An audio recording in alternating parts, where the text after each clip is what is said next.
जय जय श्री चैतन्य जय हो नित्यानंदा। जय अद्वैत चंद्र जय गौर भक्त वृंदा। जय जय श्री चैतन्य जय हो नित्यानंदा।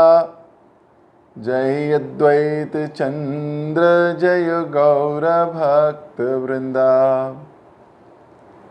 जय जय श्री चैतन्य जय हो नित्यानंदा। जय अद्वैत चंद्र जय गौर भक्त वृंदा। हरे कृष्ण। आप सभी गौर प्रेमी वैष्णव जनों का बहुत बहुत हार्दिक अभिनंदन, स्वागत। चैतन्य मंगल जो किसी भी व्यक्ति के हृदय में मंगल ला सकती है, जीवन में मंगल ला सकती है, हर व्यक्ति जो भगवान के करीब जाता है उसका मंगल होना अनिवार्य है। ये सत्य है। जिस प्रकार कोई अग्नि के करीब जाए तो उसका गर्मी महसूस करना या गर्म होना स्वाभाविक है। जितना सूर्य के पास जाते रहेंगे उतनी गर्मी आती रहेगी। चाहे वो किसी भी धातु का हो, किसी भी प्रजाति का हो, किसी भी प्रणाली का हो, कैसा भी व्यक्ति हो, सूर्य के पास जाएगा तो गर्म होगा, अग्नि के पास जाएगा तो गर्म होगा। उसी प्रकार कोई भी व्यक्ति जब भगवान के करीब जाने लगता है तो उसका मंगल होगा ही होगा। भगवान तो मंगल मूर्ति हैं।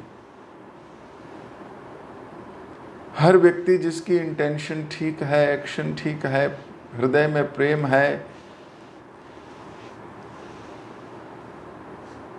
जब वो व्यक्ति भगवान की तरफ मुड़ता है, भगवान की तरफ जाता है, तो कैसे हो सकता है कि उसके जीवन में अमंगल रह जाए? हो ही नहीं सकता। कृष्ण सूर्यस्म, सूर्य के समान है, और माया भय अंधकार। जहां रहे कृष्ण तहां नहीं मायार अधिकार। भगवान तो सूर्य के समान है और माया अंधकार के समान है।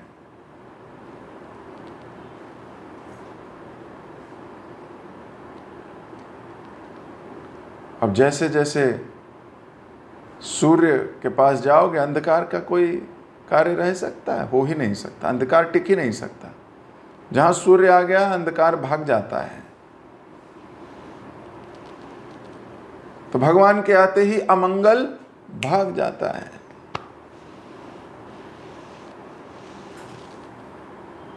तो हर वो चीज, हर वो यान, हर वो विमान जो हमें भगवान के करीब ले जाए, कितना अच्छा होगा। मंगल के करीब ले जा रहा है कि नहीं? तो चैतन्य मंगल वही विमान है, वही अस्त्र है, ये वही यान है जो हमें भगवान के करीब ले जा रही है। भगवान का वास्तविक स्वरूप, हृदय में उनके प्रति प्रेम, उनके प्रति और जानने की लालसा प्रकट हो रही है। कल पढ़ा था हमने किस प्रकार जगन्नाथ मिश्र और शची देवी अपने पुत्र के प्रति बड़े प्रेम का अनुभव कर रहे थे और प्रेम प्रगाढ़ होता जा रहा था। हमने प्रगाढ़ प्रेम की परिभाषा भी पढ़ी।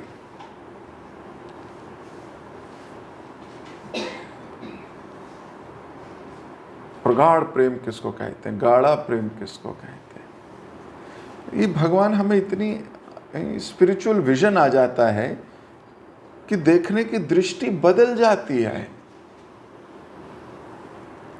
पहले जिसे स्वाभाविक ऐसे ही बोल देते थे किसी बात को, अब वो बहुत सोच विचार करके बात करनी है कि नहीं?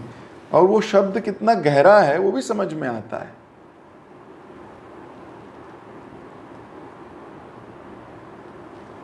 और सारे लोग जब वो स्वप्न के विषय में सुने तो सबके सब खुश हो गए, प्रेम करते हैं भगवान से। खुश तो वही होगा जो प्यार करता है। किसी का यशोगान हो रहा हो तो कौन खुश होगा? जो प्यार करता है वही खुश हो सकता है। तो हम यहीं से आगे अब पढ़ेंगे।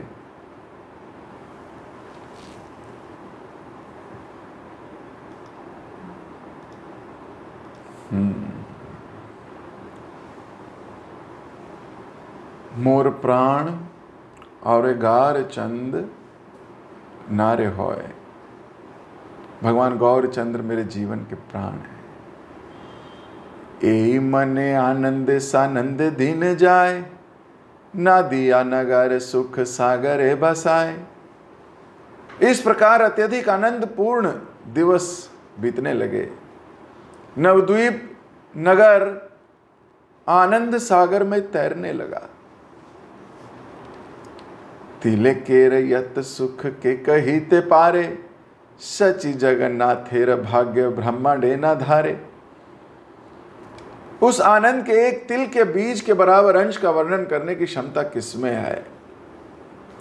संपूर्ण भौतिक जगत में सची माता तथा जगन्नाथ मिश्र के समान भाग्यशाली कोई नहीं है।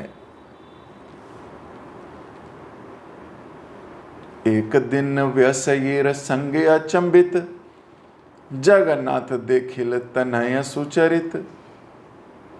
एक दिन अचानक जगन्नाथ मिश्र ने अपने मित्रों के संग इस बात पर ध्यान दिया कि उनका पुत्र अत्यंत अनुभवी व योग्य हो गया है।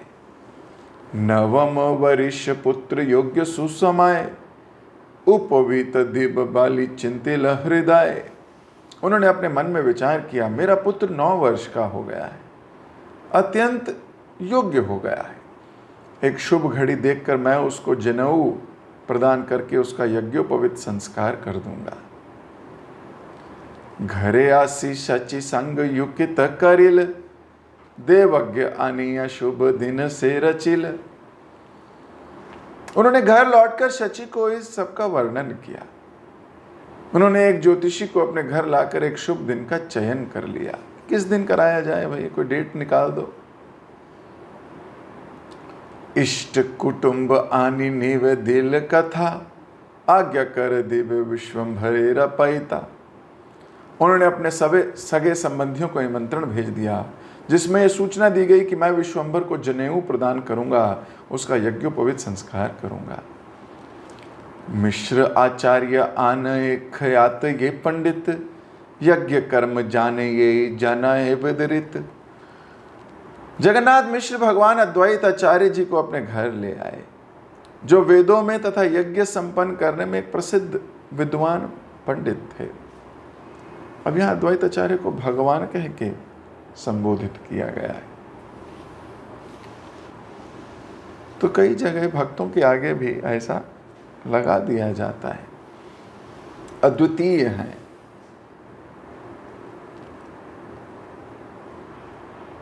भगवान के ही अंश हैं, भगवान के ही रिप्रेजेंटेटिव। और वैसे भी अगर तत्व ज्ञान से समझा जाए तो अद्वैत आचार्य तो महाविष्णु और सदाशिव हैं ही।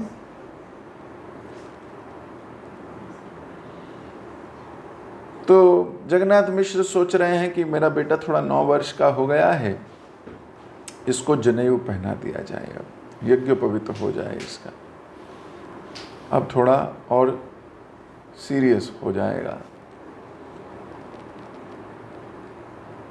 यज्ञोपवीत यानी कि जनेऊ संस्कार जब होता है तो गुरु मंत्र दिया जाता है। तो व्यक्ति कम से कम 3 बार गुरु को समर्पण करने का विचार मन में लाता है एक दिन में।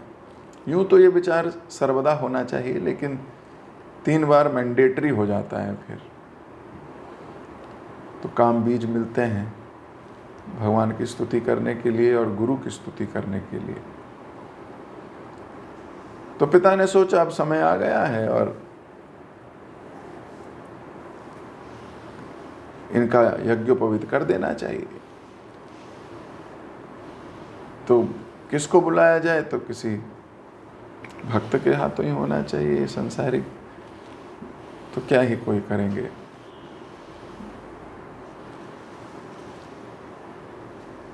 दो व्यक्ति हैं, एक वो व्यक्ति है जिसको रटा हुआ है और एक वो व्यक्ति है जो आचरण में, शास्त्र में सार निपुण है। किसको बुलाया जाना चाहिए?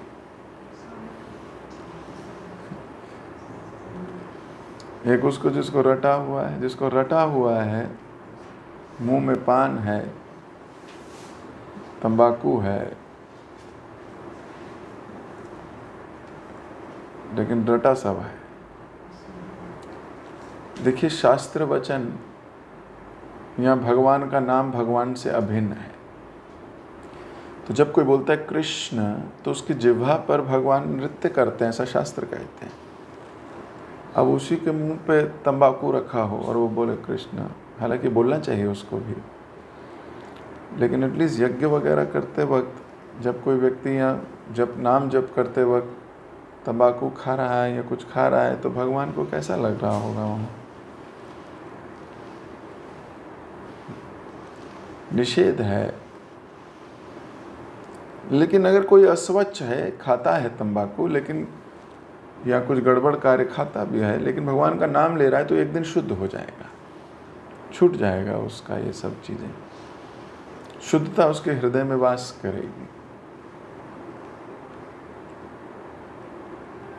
जिसके लिए भक्ति श्रेष्ठ है, वो भक्ति के नियमों का उल्लंघन कभी नहीं करता। जिसके लिए कुछ और चीज श्रेष्ठ है, वो भगवान को भी निग्लेक्ट कर देता है, भगवान को भी साइड कर देता है। इसलिए आप पाओगे डिवोटीज वो बहुत स्थिर हैं। आप उनको कभी कैफीन, कॉफ़ी, चाय पीते नहीं देखोगे, कभी नहीं।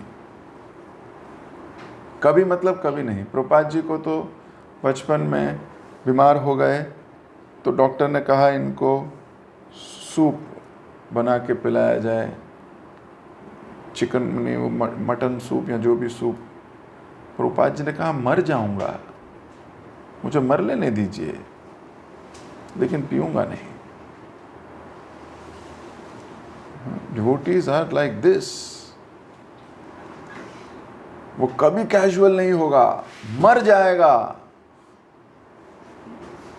लेकिन 4 नियमों का उल्लंघन नहीं करेगा। No tobacco, no coffee. नहीं तो हम क्या होंगे ना, तो गुरु अपराधी हो जाएंगे, हम शास्त्र अपराधी हो जाएंगे, पूरी गुरु परंपरा के अपराधी हो जाएंगे। और ऐसी आसानी से क्या है, कोई बहुत बात थोड़ी, लो चाय पी ली, इसमें क्या है, पी ली। इतनी छोटी सी बात है, तो इतनी छोटी सी बात है तो छोड़ क्यों नहीं सकते?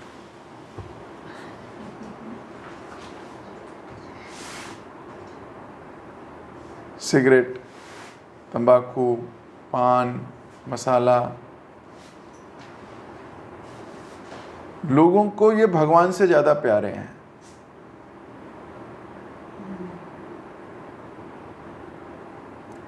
लेकिन भक्त कहता है भगवान आपके लिए हम कुछ भी छोड़ सकते हैं। ये तो कुछ भी नहीं है। ये सब चीजें तो सतोगुण पाने के लिए हैं, अभी तो भक्ति वर्धक थोड़ी हैं। सतोगुण तक भी नहीं आ पा रहे हम। इसलिए 4 नियमों का पालन करना चाहिए सर्वदा। ऐसा नहीं होना चाहिए नहीं किसी परिस्थिति में किया जा सकता है, ऐसा कई लोग ढीले हो जाते हैं। कोई उदाहरण ऐसा ढूंढ लेंगे जिससे वो अपनी ये वासना पूरी कर सकें किसी न किसी नाम से। नहीं, भगवान कहते हैं कि ऐसा किया जा सकता है उस परिस्थिति में। मैंने उस भक्त को देखा है, वो भी कर लेते हैं तो मैं भी कर लेता हूँ। मैंने उनसे परमिशन ले ली है, मैंने उनसे ये कर लिया है। Nothing doing.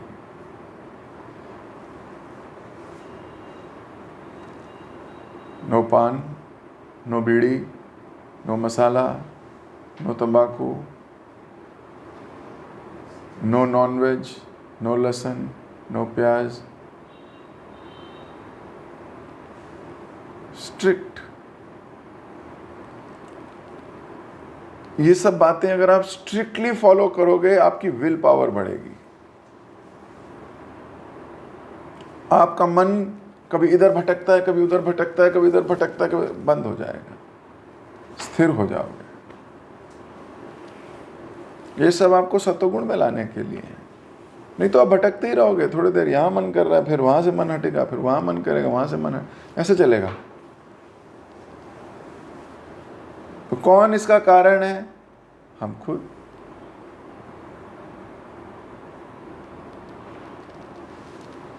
तो हमें ये बड़ा इंपॉर्टेंट है। अभी यज्ञोपवीत संस्कार हो रहा है, तो सो कॉल्ड हमें केवल वैष्णवों से ही प्रयास करना चाहिए संस्कारों का। कर्मकांडी लोग कर्मकांड करके जाएंगे, लेकिन उसका कोई इतना प्रभाव हो सकता है ना हो।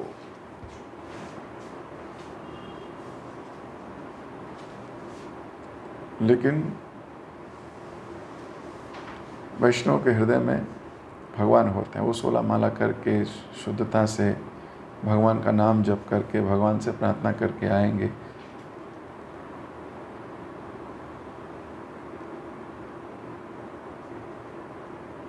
अब जगन्नाथ मिश्र ने सोच लिया है, तो अद्वैत आचार्य को लेके आए। अद्वैत आचार्य से प्रार्थना करें, आप कराओगे क्या? मेरे पुत्र का यज्ञोपवीत संस्कार होना है।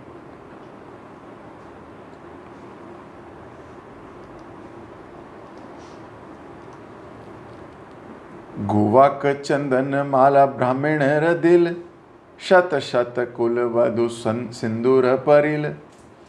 जगन्नाथ मिश्र ने ब्राह्मणों को 5 सुपारी चंदन हार भेंट किए।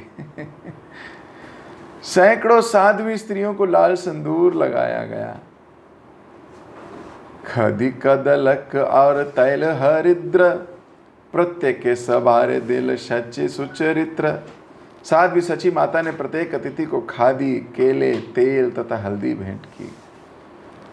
शंख दुंदुभि बाजे, होला होली जाए, शुभ अधिवास करे गोधुली समाए।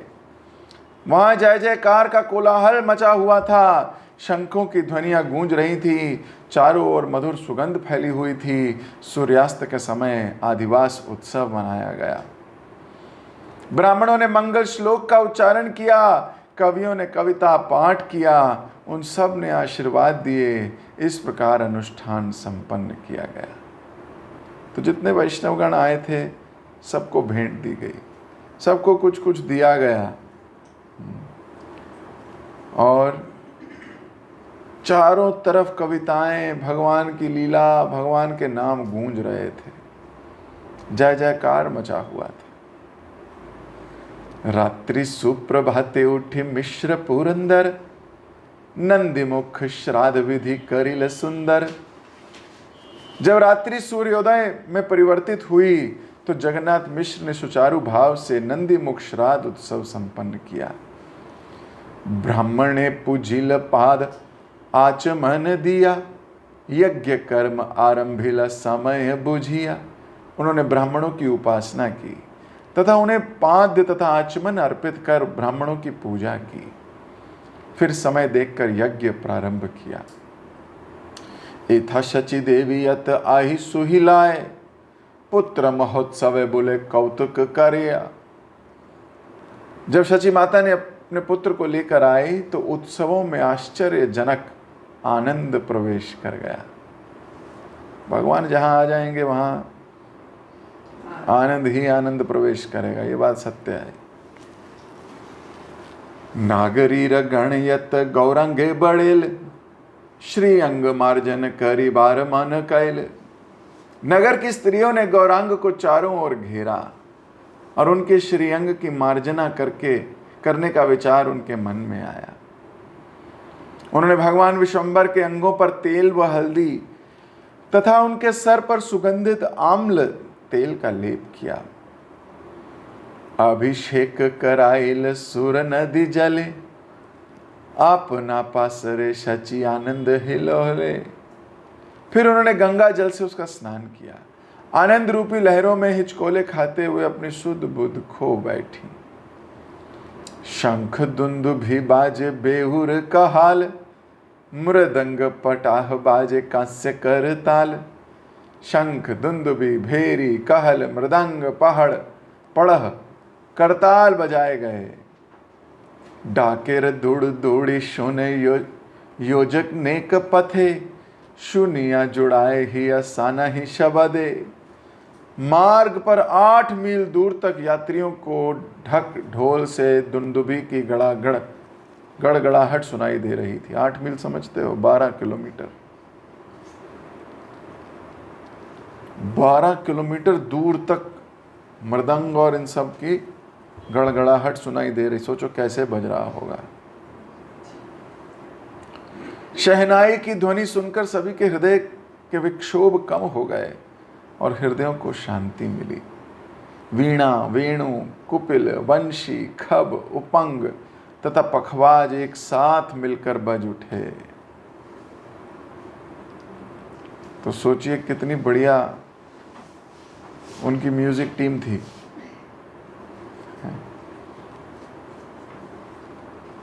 तो इतने वाद्य यंत्र बज रहे हैं तो बजाने वाला भी तो होंगे ना।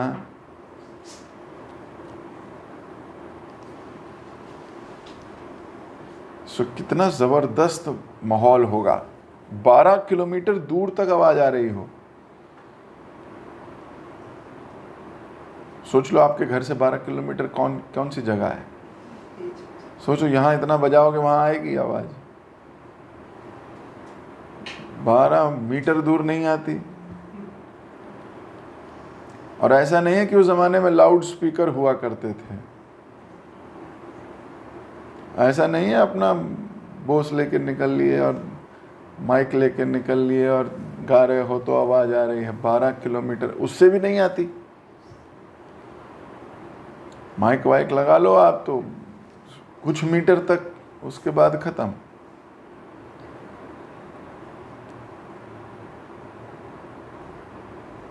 तो कैसे जबरदस्त टीम होगी सोचिए जरा आप। 12 किलोमीटर दूर तो रथ यात्रा हो रही हो तो कान में आवाज आती है क्या? अब हमारे गले ही नहीं रह गए वैसे, और ना ही साजो सामान में वो पवित्रता रह गई है।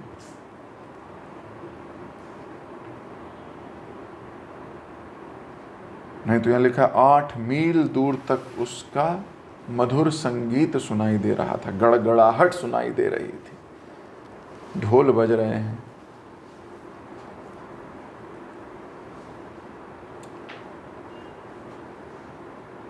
इतनी पवित्रता से किया जा रहा है कि वायुदेव भी उस ध्वनि को लेकर 12 किलोमीटर दूर तक पहुंचा रहे हैं। वायुदेव अपनी सेवा कर रहे हैं।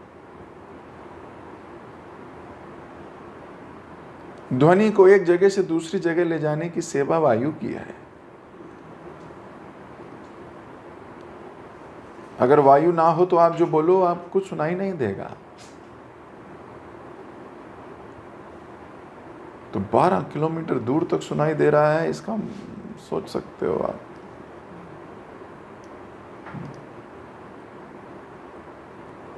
और कौन कौन बजा, कोई वेणु बजा रहा है, कोई वीणा बजा रहा है, कोई कुपिल बजा रहा है, कोई बंसी बजा रहा है, कोई खब बजा रहा है, कोई उपंग बजा रहा है, कोई पखवाज बजा रहा है, कुछ शंख बज रहे हैं, कुछ दुंदुभी बज रही हैं, कुछ भेरी बज रही हैं, कहल बज रहा है, मृदंग बज रहा है, पड़ह बज रहा है, करताल बज रही है।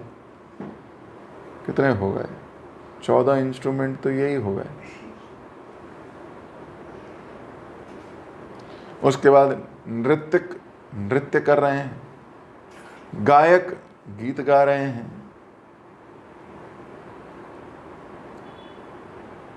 चौदह इंस्ट्रूमेंट बज रहे हैं, पूरी ऑर्केस्ट्रा टीम है। जबरदस्त है। अभी तो 2-3 इंस्ट्रूमेंट ही हृदय में कितना आनंद ले देते हैं। सच्ची बात है। केवल करताल और मृदंग, ये दो इंस्ट्रूमेंट हो तो कीर्तन कहाँ जबरदस्त कीर्तन होता है। हारमोनियम आ जाए तो एक और जबरदस्त। और सोचिए 14 इंस्ट्रूमेंट की बात की जा रही है यहाँ। 2-3 से ये हाल होता है तो 14 में तो मर ही जाएंगे, हैं कि नहीं, एकदम भाव विभोर हो जाएंगे। तो ऐसे कीर्तन में भगवान का मुंडन संस्कार अब किया जा रहा है, मतलब मुंडन किया जाएगा, मुंडन संस्कार नहीं है पर यज्ञोपवीत में एक ये भी क्रिया है। नृत्यकों ने नृत्य किया, गाए कलाकारों ने गीत गाए। शुभ घड़ी में भगवान गौर के सिर का मुंडन किया गया। उनके अंगों को आभूषण, सुगंधित हार तथा चंदन के लेप से अलंकृत किया गया। जब ब्राह्मण लोग वैदिक स्तुतियां कर रहे थे तब उस यज्ञ के क्षेत्र में सची देवी के पुत्र ने प्रवेश किया। वे केसरिया वस्त्रों की पोशाक धारण किए हुए थे। उनके शरीर पर जनेऊ पहनाया गया। उनके सुंदर रूप को एकटक देखते हुए सभी लोग भाव विद्वल हो गए। वह स्वयं कामदेव के सदृश प्रतीत हो रहे थे।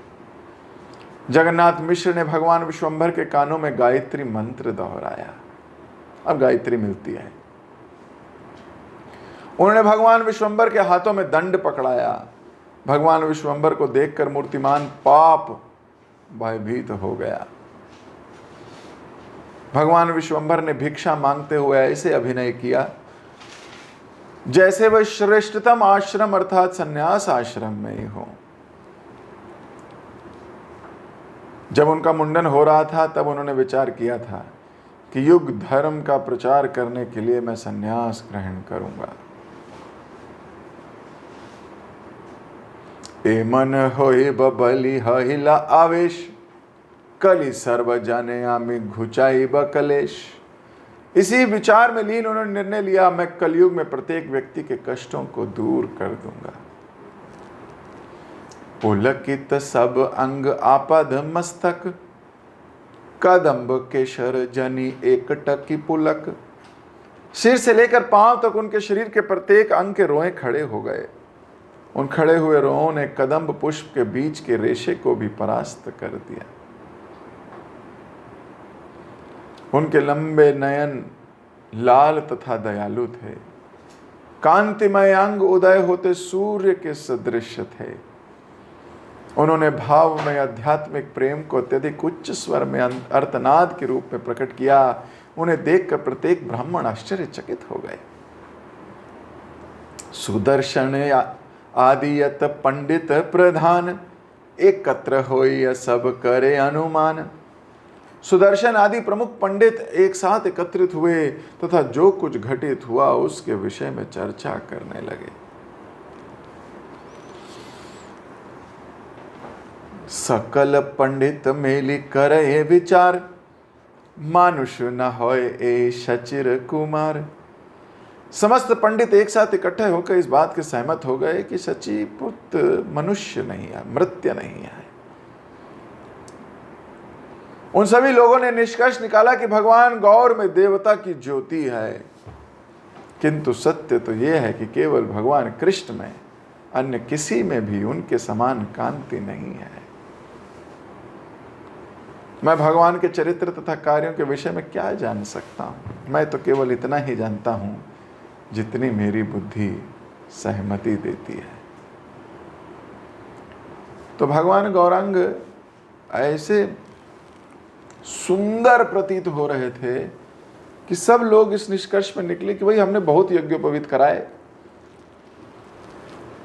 ऐसी अंग कांति किसी बालक की नहीं है, ऐसी इल्यूमिनेटिंग बॉडी किसी की नहीं है। तेज है ना, तेजोमय है। ये तेज किसी नॉर्मल व्यक्ति का नहीं हो सकता। तो सारे ब्राह्मण सहमत हो गए। When they see something extraordinary, it is so obvious. जब कोई इतना एक्स्ट्रा ऑर्डिनरी चीज देखते हो तो आंखें और दिमाग और बुद्धि कहने लगती है कि ये ऑर्डिनरी नहीं है। तुलनीय नहीं है, इसकी तुलना नहीं की जा सकती।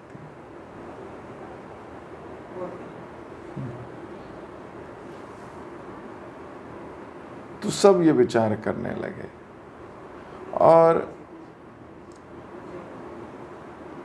एक व्यक्ति तो यही कहने लगा कि सुनो, मुझे क्या लगता है।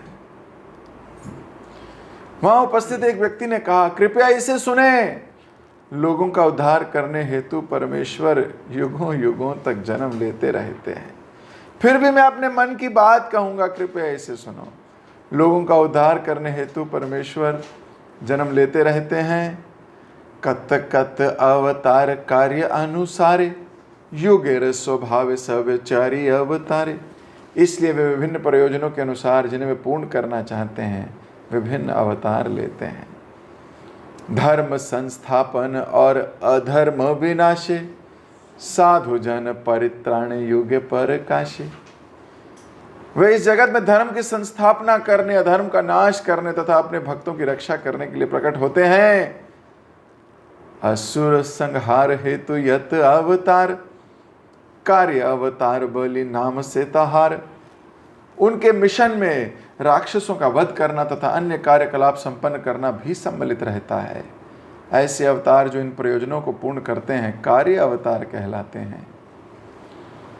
श्री रामचंद्र आदि यत अवतार देखी, कार्य अवतार तार कार्य पाई साक्षी। भगवान रामचंद्र जी तथा अन्य अवतारों के स्वभाव पर विचार करके ये देखा गया है कि वे कार्य अवतार थे, क्योंकि वे सभी एक विशिष्ट व निश्चित उद्देश्य को परिपूर्ण करने आए थे। त्रेता युगी रक्त वर्ण यज्ञ तार धर्म, दुर्वादल श्याम प्रभु राक्षस क्षय कर्म। त्रेता युग में अवतार का रंग लाल था, उनका धर्म यज्ञ होता था। फिर भगवान दुर्वग्रास के समान सांवले रूप में भी प्रकट होते हैं। इस अवतार में उनका प्रयोजन राक्षसों का वध करना होता है। सकल त्रेताय से नाहय रघुनाथ, रावण बधित खेले वानरे रसाथ। भगवान रामचंद्र जो रावण का वध करने तथा वानरों के संग मैत्री भाव में लीलाओं का आनंद उठाते हैं, वे प्रत्येक त्रेता युग में प्रकट नहीं होते हैं। केवल 14वें चतुर्युग में ही भगवान रामचंद्र आते हैं और रावण का वध करते हैं। वे केवल कुछ ही त्रेता युगों में आते हैं, ऐसे शास्त्रों में लिखा है। एते के बलि ये सब त्रेता एक ना है, कार्य अनुसार बलि अखन यह आए। वस्तुतः कुछ शास्त्रों में कहा गया है कि भगवान रामचंद्र प्रत्येक त्रेता युग में प्रकट नहीं होते हैं, केवल कभी कभी अपने मिशन को पूरा करने के लिए आते हैं। तो आगे डिटेल वर्णन किया जाएगा। शास्त्रों के अनुसार भगवान का आगमन हर बार नहीं होता, तो हम तो और भी सौभाग्यशाली हो गए, क्योंकि चैतन्य महाप्रभु का आगमन भी हर बार नहीं होता, हर कलयुग में नहीं आते। ऐसा नहीं कि हर कलयुग में चैतन्य महाप्रभु का अवतार होता है। विशेष समय 27 कलयुग के बाद एक कलयुग है, 27वें कलयुग में या 28वें कलयुग में ऐसे करके महाप्रभु प्रकट होते हैं। और हम कितने सौभाग्यशाली हैं, उसी कलयुग में आए हैं। ये कितनी करुणा है भगवान की हमारे ऊपर। तो इसका लाभ उठाएं, महाप्रभु का दिव्य आनंद संग प्राप्त कर अपने जीवन को सफल बनाएं। इन्हीं अभिलाषा के साथ मैं अभी अपनी वाणी को विराम दे रहा हूँ। 2 मिनट के लिए मौन रहकर थोड़ा रिवाइज करते हैं कि आज हमने क्या पढ़ा, किस उद्देश्य से पढ़ा, क्या भाव जागृत हो रहे हैं हृदय में, क्या वो भाव भगवान की तरफ ले जाने वाले हैं या नहीं। इन पर विचार करते हैं। 2 minute will stay in silence and introspect, revise.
Hare Krishna.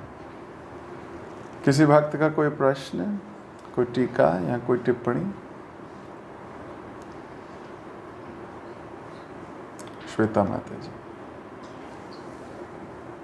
Shri Krishna प्रभु जी, नमस्कार। हरे कृष्ण।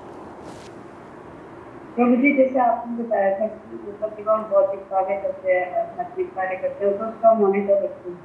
लेकिन प्रभु जी, मतलब जैसे मैं अपनी ही बता रही हूँ, तो जब हम फोन में लग जाते हैं, नॉट यूट्यूब, अगर हम शॉपिंग साइट पे भी चले जाए तो घंटों हमारे पास जाते हैं, बट उस टाइम पे हम रियलाइज नहीं करते और हमें लगता है कि टाइम वेस्ट हो रहा है, तो कोई बात नहीं, कोई बात नहीं। वो एक टेंडेंसी सी बन गई है, तो उस चीज को कैसे ठीक करें? क्योंकि आपको बहुत कैजुअल लगता है कि ठीक है, कोई बात नहीं, ये कर लेती हूँ, कर लेती हूँ, 5 मिनट, और वो करते करते वो पूरा 1 घंटा हो जाता है, और फिर उस चीज़ में रियलाइज नहीं होता कि आप इतना टाइम वेस्ट कर रहे हैं या आप उसको अच्छे से यूटिलाइज नहीं कर रहे।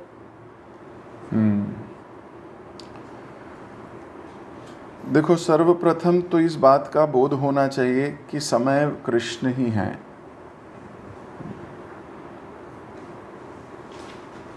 और भगवान को वेस्ट करना, समय वेस्ट करना बहुत बुरी बात है, बहुत खतरनाक हो सकता है आपके जीवन के लिए। जब हमारे जीवन में पर्पस नहीं होता ना, पर्पसलेस लिविंग, तो ये होता है। ध्यान से सुनिएगा, सच यही है। जैसे मान लीजिए कल आपका इम्तिहान है, 10 चैप्टर अभी बाकी हैं पढ़ने, और इम्तिहान अच्छा देना है, नहीं तो नौकरी चली जाएगी या डिग्री चली जाएगी। उस वक्त आप क्या मोबाइल देखते हो? बहुत मुश्किल है, पता है नौकरी चली जाएगी, साइड कर देते हो।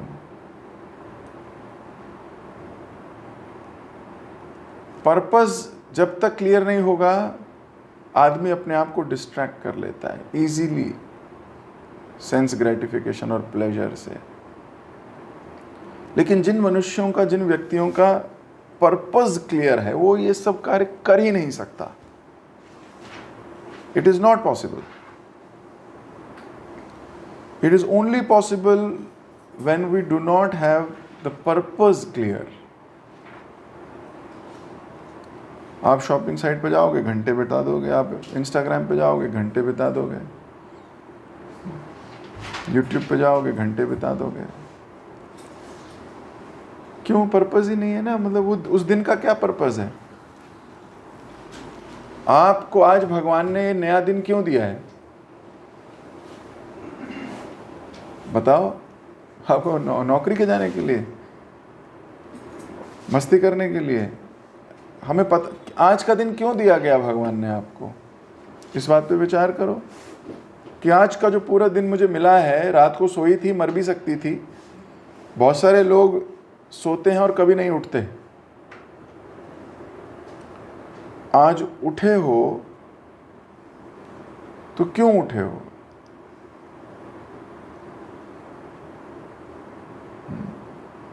तो पता ही नहीं है।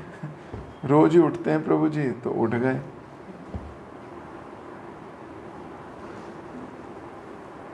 जब लोगों को अपने जीवन का पर्पस नहीं क्लियर होता, they distract themselves with bodily pleasures.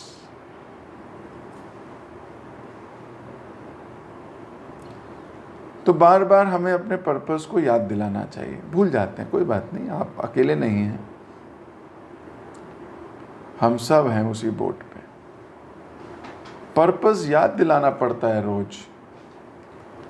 हर व्यक्ति को ये चाहिए कि वो हर रोज अपने जीवन के पर्पस को कम से कम एक बार तो याद करे कि मेरे जीवन का उद्देश्य क्या है।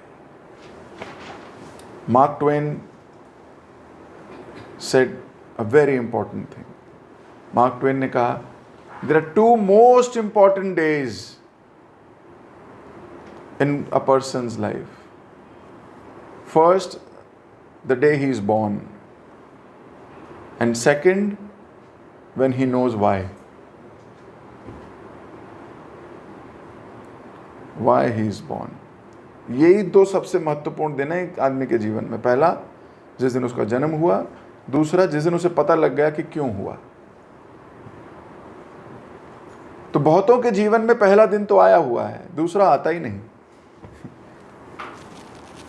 उनके जीवन में दूसरा दिन आया ही नहीं।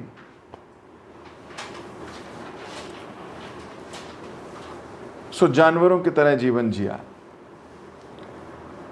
पर भक्तों के जीवन को पता है उद्देश्य यही। आपको गिल्ट होने लगेगी माता जी, आप वो साइट्स ही हटा दोगे अपने फ़ोन से, चाहिए ही नहीं मेरे को, हमें क्यों चाहिए। जब चाहिए होगी पापा के फ़ोन से, बहन के फ़ोन से, भाई के फ़ोन से कर लूँगी, क्योंकि कुछ खरीदनी भी होती हैं चीज़ें तो खरीद लेंगे। There is no use of such things. भक्ति के लिए यूट्यूब में लेक्चर सुनने जाते हैं, पता नहीं कहाँ पहुँच जाते हैं। आज प्रभु जी का लेक्चर सुनेंगे, वहाँ फिर ऐड आ जाती है, वो ऐड आ जाती है, फिर उसको क्लिक करते हो कहीं और पहुँच जाते हो, उसमें भी कोई और ऐड आ जाती है, फिर उसको क्लिक करके कहीं और पहुँचते हो, वहाँ उसमें फिर कोई और ऐड आ जाती है। आधे पौने घंटे बाद फिर सोचते हो मैंने मोबाइल निकाला क्यों था, कौन सा लेक्चर सुनना, मेरे को कुछ करना था ना यूट्यूब पे, क्या करना था, क्या करना था। अरे यार मेरा ना, मैं भी दिमाग ख़राब हो गया मेरा भी, मुझे याद ही नहीं रहता मुझे क्या करना था। फिर छोड़ देते हो, फिर 2 घंटे बाद आते अरे हाँ लेक्चर सुनना था, कहीं और ही ले जाते हैं। ये एडवर्टीजमेंट खतरनाक है, इसलिए बहुत सारे भक्तों ने जो अगर लेक्चर भी सुनते हैं तो उन्होंने वो प्रीमियम वाला लेके कि भैया ऐड ही नहीं आएगी कोई, no ad, I don't want to be distracted, simple. और जब लेके बैठो तो मैं तो कहता हूँ ना, अप्सरा है तो अप्सरा के साथ बैठो तो बहुत सावधानी से बैठो, उतना ही जितना कार्य है उतना ही करना है। हमने बहुत सारे भक्तों के साथ बहुत एक्सपेरिमेंट किए। एक भक्त को मैंने सेवा दी थी, तुम्हारे मोबाइल की बैटरी रात को 75% से कम नहीं होनी चाहिए, मुझे रोज रात को स्क्रीनशॉट भेजो।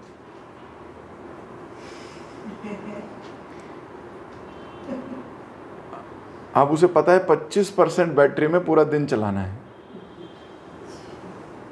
तो आप सोचो कैसे चलाएगा वो। मतलब वो सही होना चाहता था तो मेरे पास आया, तो मैंने कहा ये करो जरा, दिखाओ अब मुझे। अब बीच में चार्ज नहीं करना। अब वो सुबह 100% बैटरी का अभी भी व्हाट्सएप आ जाता है, और शाम को 9 बजे, किसी दिन 74, 73, तो फोटो में प्रभु जी 25% ही यूज़ हुई। वो फ़ोन एक बेल पे उठाता है, कह रहा 4-5 घंटी बज गई तो बैटरी ख़त्म हो जाएगी।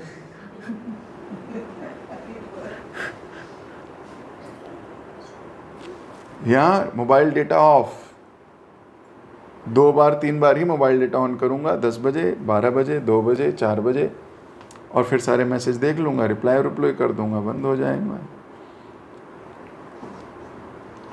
डिवोटीज, उनको कुछ करना है ना जीवन में, दे वॉलंटरली, उनको सही होना है। हम कहते हैं हमें सही भी होना है पर कुछ करना ना पड़े प्रभु जी, तो फिर सही नहीं हो पाओगे। ग्रॉस से सटल में जाना पड़ेगा।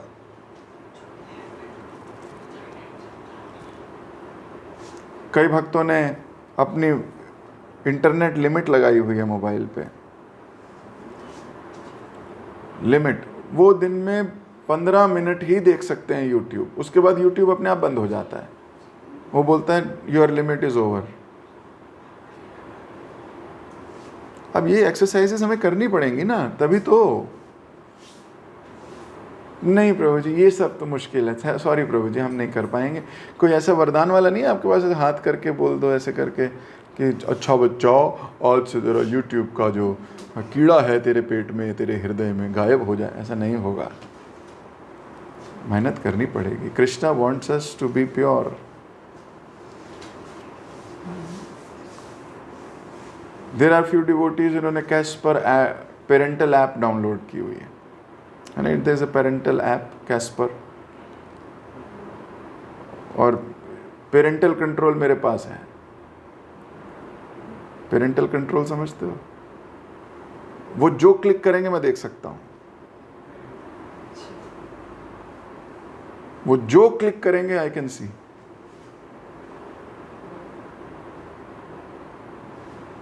अब सोचो, जिसको पता है कि जो मैं देख रहा हूं प्रभु जी देख रहे हैं,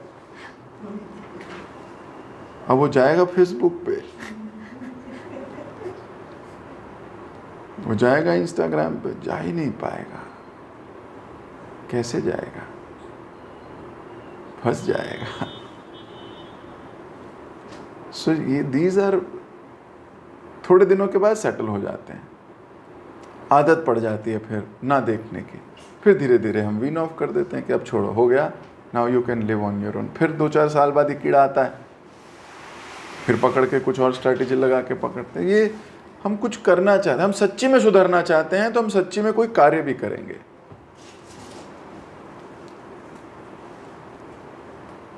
ठीक है, तो पहले पर्पस याद रखो, और फिर अगर पर्पस याद आ गया है तो अपना एक्शन को पर्पस के साथ अलाइन करो। अकेले हो देखते रहोगे नहीं तो अपने आप, कोई देखने वाला नहीं है, कोई पूछने वाला नहीं है, किसी की गाइडेंस नहीं है, तो फिर फंस जाएंगे हम। ठीक है, हरे कृष्ण। सोचिए भक्त लोग कितना कर रहे हैं, है ना, वो कितने सीरियस होंगे वो लोग जो ये कर रहे हैं। और हम सोचते हैं हम इतने पुराने, हम इतने सीरियस हैं, हम तो भक्ति में बहुत आगे निकल गए। अहंकार विमूढ़तात्मा। Devotees are very serious, very sincere. Anyways, Yogeshwar Krishna Prabhu, yes. Hare Krishna, प्रणाम। दंडवत प्रणाम। Thank you so much Prabhu ji for the amazing lecture and Chaitanya Mangal. Prabhu ji आप सुना रहे तो मतलब लोचन दास ठाकुर ने मतलब अलग ही व्यू पॉइंट से चैतन्य मंगल को लिखा है, और नई नई बातें महाप्रभु के बारे में, उनके भक्तों के बारे में सुनने को मिल रही, तो बड़ा अच्छा आनंद आ रहा है मतलब सुनते हुए। प्रभु जी आपने जैसे बताया था हमें भगवान से प्रेम डेवलप करना है, तो भगवान से प्रेम तो प्रभु जी मतलब मैं पर्सनली अपने लिए पूछना चाहूँगा कि हम भक्तों से अभी प्रेम का जैसे टारगेट है, तो हम उस प्रेम में फेमिलियरिटी जो आप बोलते हैं ब्रीड्स कंटेम्प्ट, उससे कैसे बचें?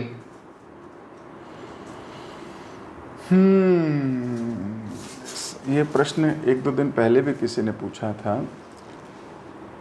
तो देखो, सतर्क रहना चाहिए, बस आग से बचने के लिए सतर्क रहो।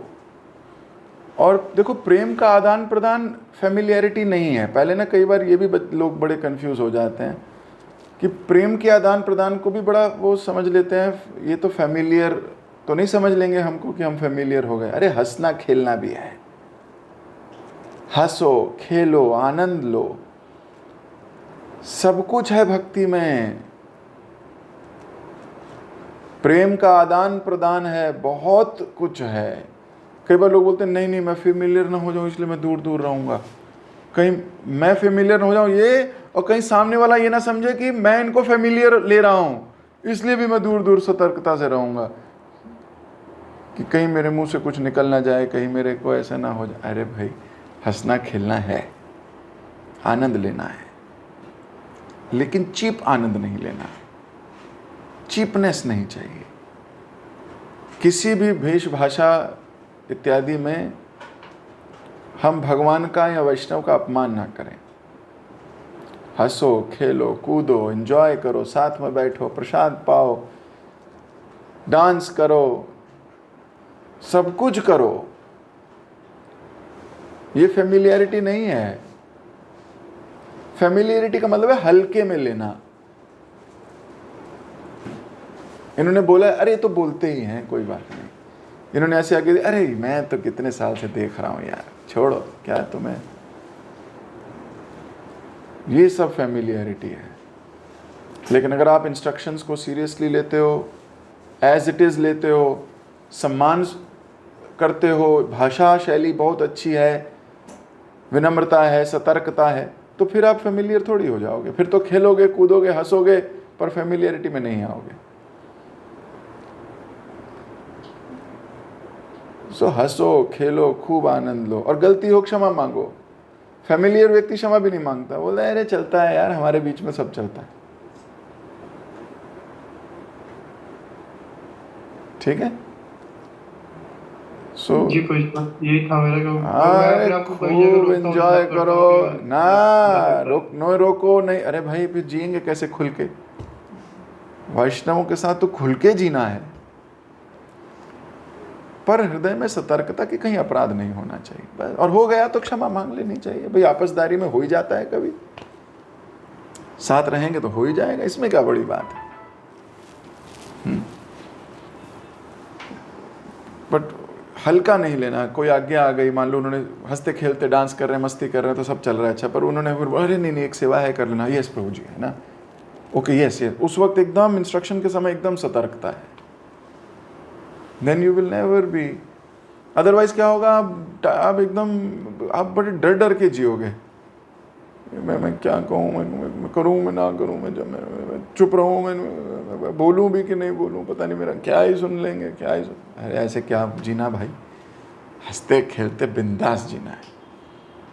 हाँ, लेकिन शास्त्र विधि और विनम्रता के साथ, ये इम्पोर्टेंट है। ओके, बहुत से भक्तों के हाथ खड़े हैं, लेकिन समय हो गया है, तो अपने पॉइंट नोट रखिएगा। हम नेक्स्ट क्लास में उसके आंसर देंगे। जगत गुरु श्रील प्रभुपाद की जय।